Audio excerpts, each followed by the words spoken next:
Hello, Heather. Here is your sewer scope from this afternoon's inspection. That's me in the basement just kind of pointing things out. Here's the access point right next to the water meter in that little access cubby, whatever you want to call it. We drop into cast iron. We're in cast iron just for about 11 feet or so, which is normal.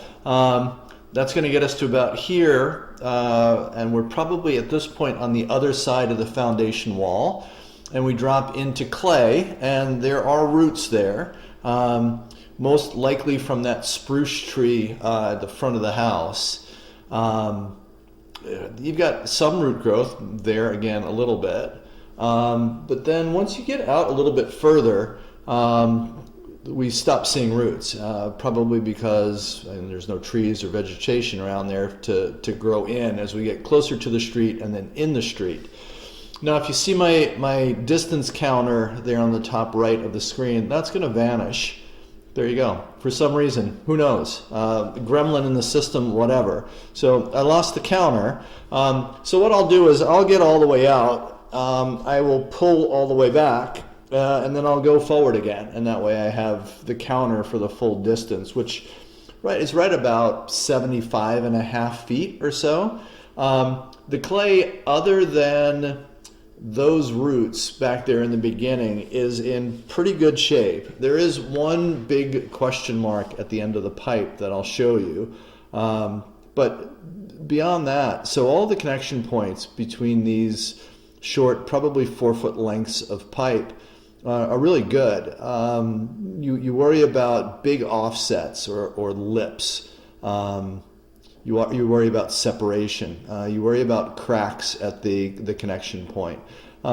You've got, I would say, expected offsets, like right here. So that's a downturn in the pipe. We're starting to angle down.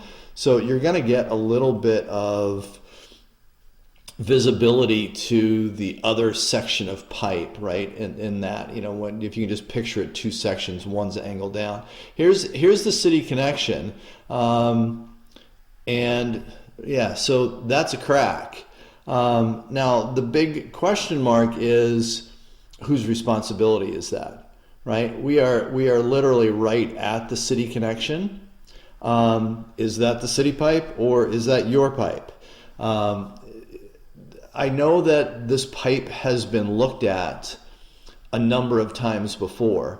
There's plenty of stickers in the basement in and around the sewer pipe for a plumbing company. Most likely also the line has been cleaned a number of times to get rid of those roots. I don't know if there's any documentation on how long that crack has been a thing. How long has somebody known about that? Is it a new thing, within the last year or so? Unlikely. Or is it something that's been around for decades or a number of years? Obviously, I don't know that information. But the two big things that I would dig into would be, to the sellers, I would ask them if they have any knowledge of that crack, and if so, how long it's been there, if they can put a date to it. And two, I would reach out to the city's Department of Public Works, have them look at the video and have them let you know whose responsibility it is. Is it the city's responsibility or is it your responsibility? And then the follow-up to that is, what to do about it. Do you correct that, or do you let it lie and see if there's any change, see if it's stable? You can come back 5 years from now, and it could still be looking exactly the same. So all of that will be in my written report. I'm just about to the beginning now, so I'm going to start moving forward again. You're more than welcome to watch the part 2 of your sewer scope if you want more roots, or the same roots, but there you go. Read through the written report. Reach back out to me if you have any questions or if something doesn't make sense. Let me know if I can help. I'm always happy to be a resource if I can.